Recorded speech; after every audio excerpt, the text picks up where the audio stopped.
Yes, in the past few days, there have been news about amendments, 16 amendments that Buhari signed to the Constitution. And so a lot of people are beginning to wonder, because inquiries began to come to NINAS about what has happened with the amendments. It will be recalled that at the time the amendments that were now concluded in 2022 were first launched in response to the constitutional force majeure proclamation. We recall that they went into that proclamation and practically copied the grounds of grievances raised by the proclamation to now say, oh, we want to amend concerning this and that. But in all of that, the amendments targeted some very serious things in furtherance to the Fulani conquest agenda. You remember the one that has to do with local government autonomy. The local government will now have their money to do all kinds of development.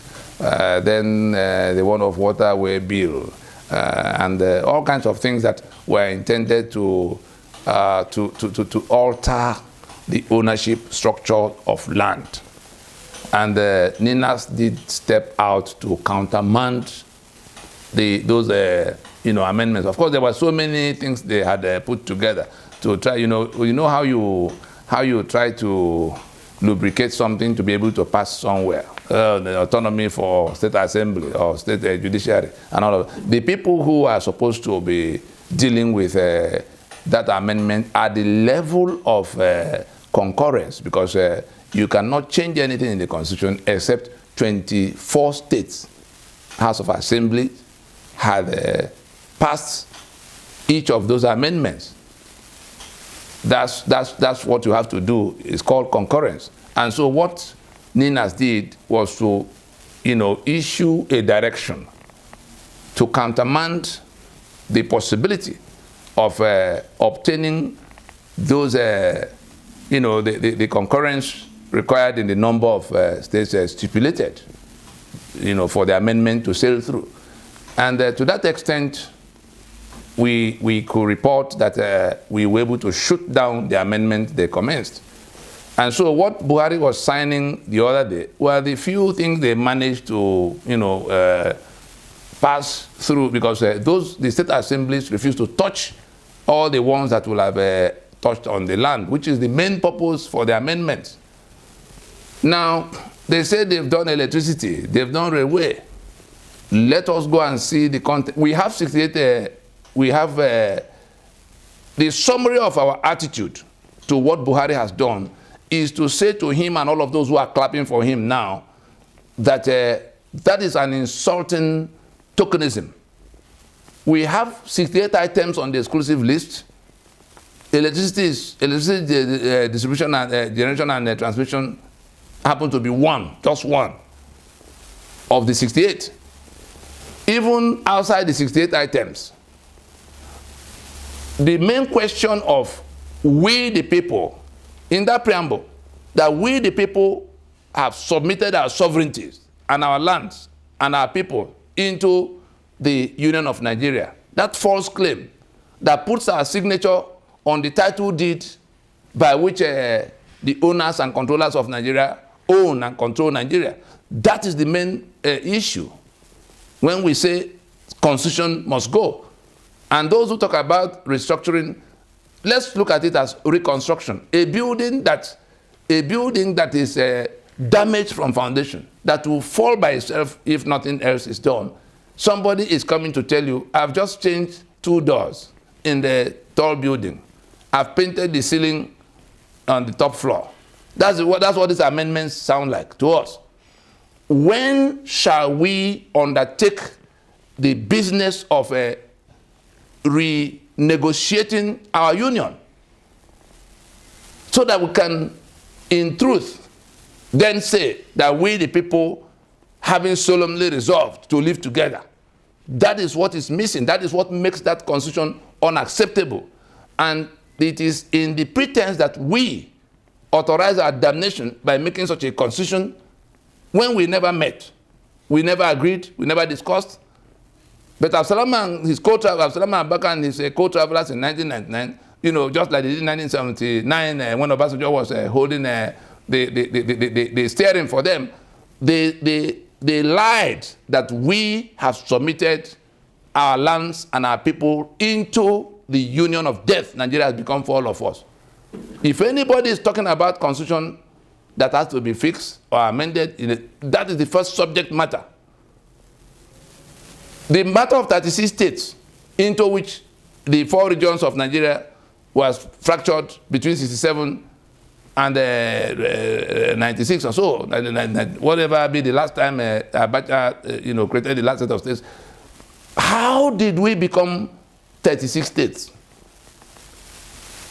With the implications for representation and resource allocation, brigandage, decree.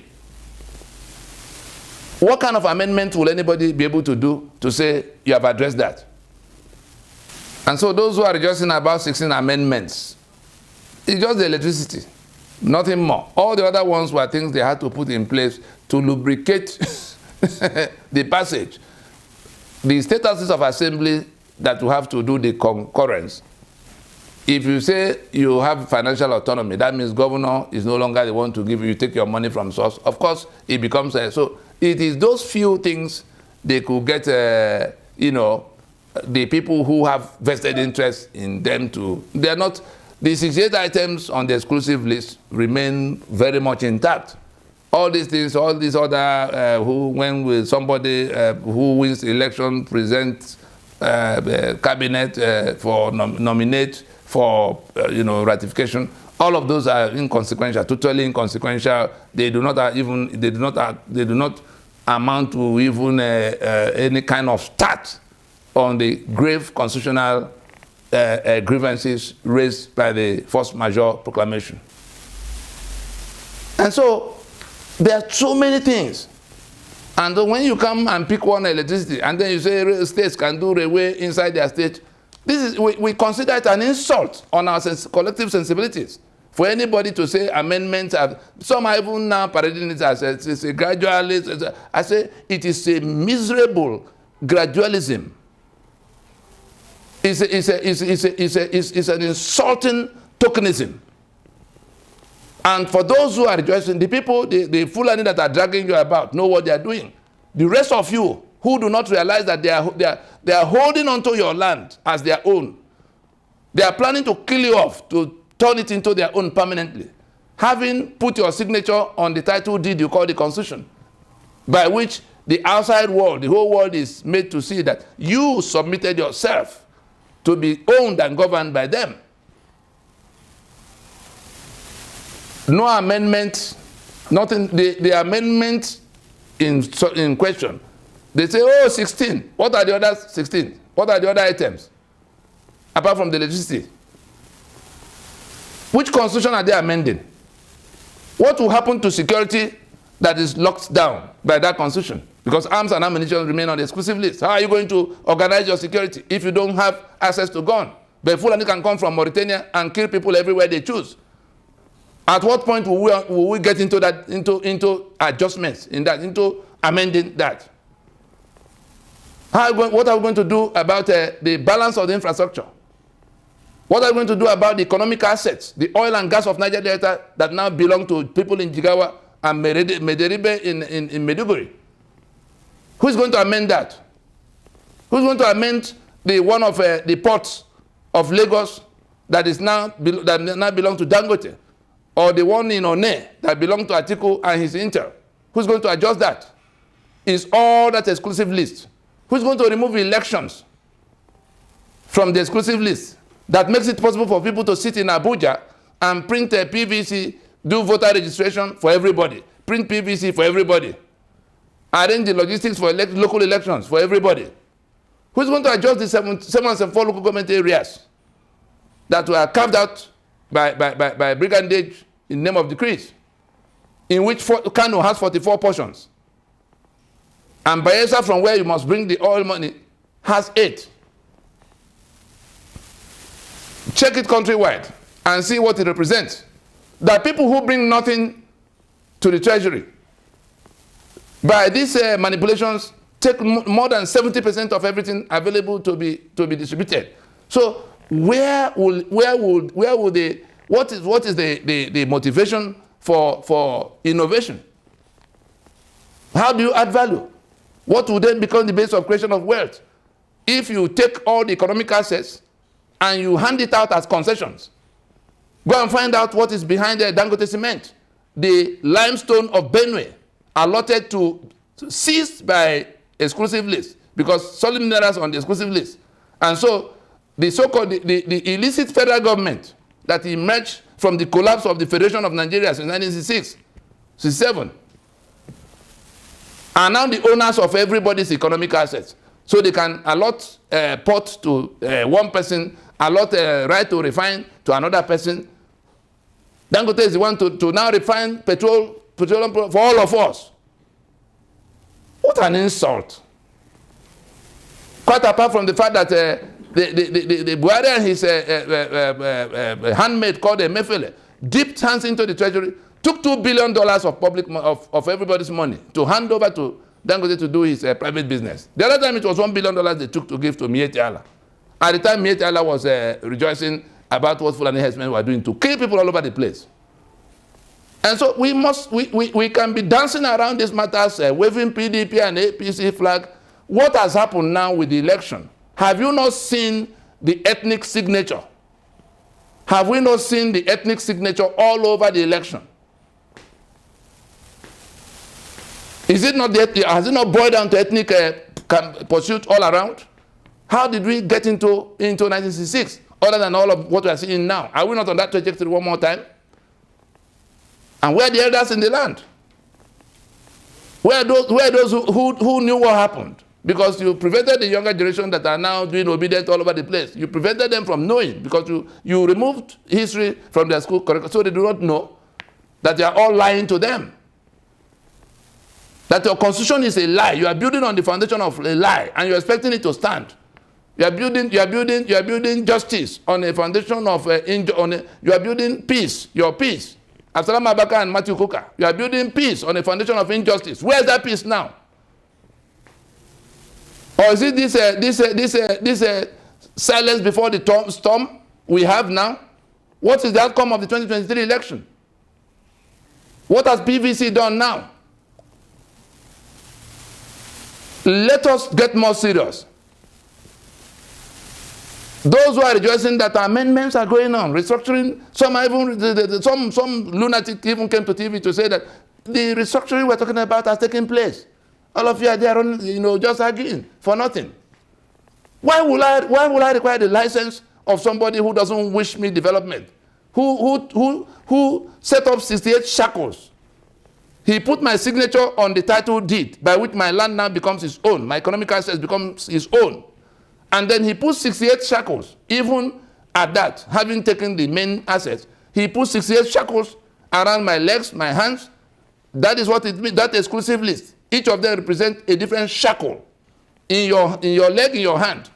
And you are voting in an election for people who will go to swear to defend and uphold that situation as it is, with your economic assets already permanently in the hands of the other people.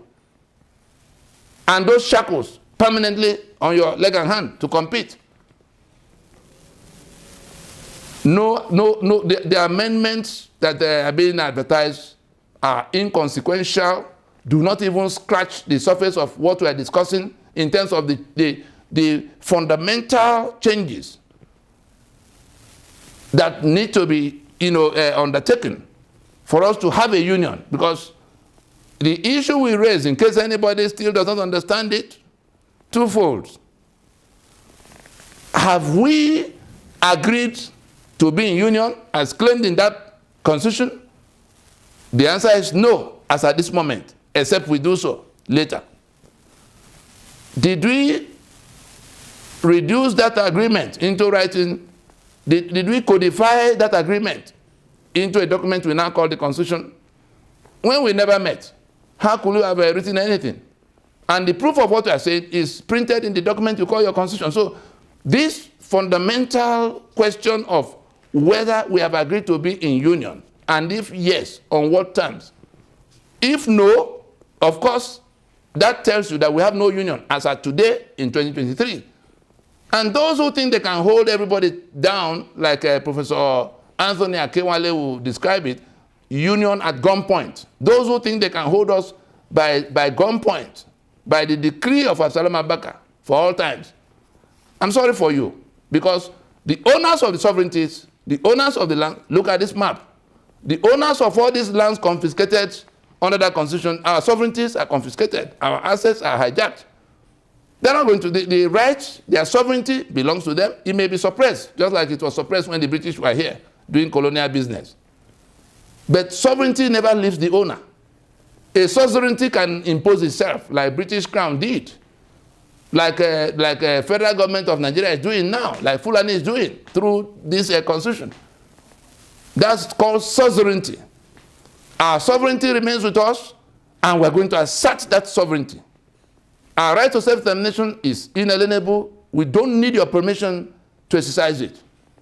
Of course, you can continue to count on what guns will do for you. But remember, those who sold the guns to you and who will sell the guns to you tomorrow already told you in April of 2022 that this matter cannot be one to be resolved by guns. I don't know how many guns are going to be able to bring to play if the owners of the land will listen and wake up and stand up to exercise their right to self-determination that is inalienable. Their sovereignty that's inalienable.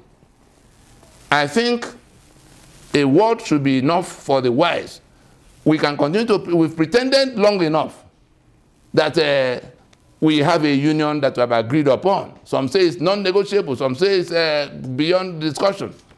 Even when Jonathan took the risk of calling the meeting to discuss the issue, it was on the floor of that conference that the conference decided, the 2014 conference, decided that they will not visit the question of the unity. That is the foundation. The reason Jonathan called the meeting was what they decided they will not touch.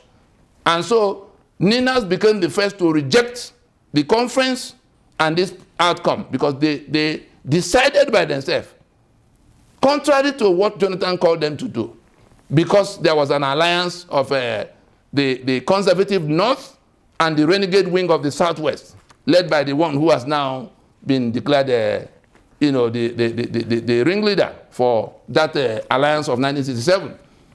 Nobody's deceived. Nobody's deceived. The constitution we have now is a fraud. The union anchored on it is a fraud against us, and we're not going to sit until we're swallowed to the last person. We'll leave it there.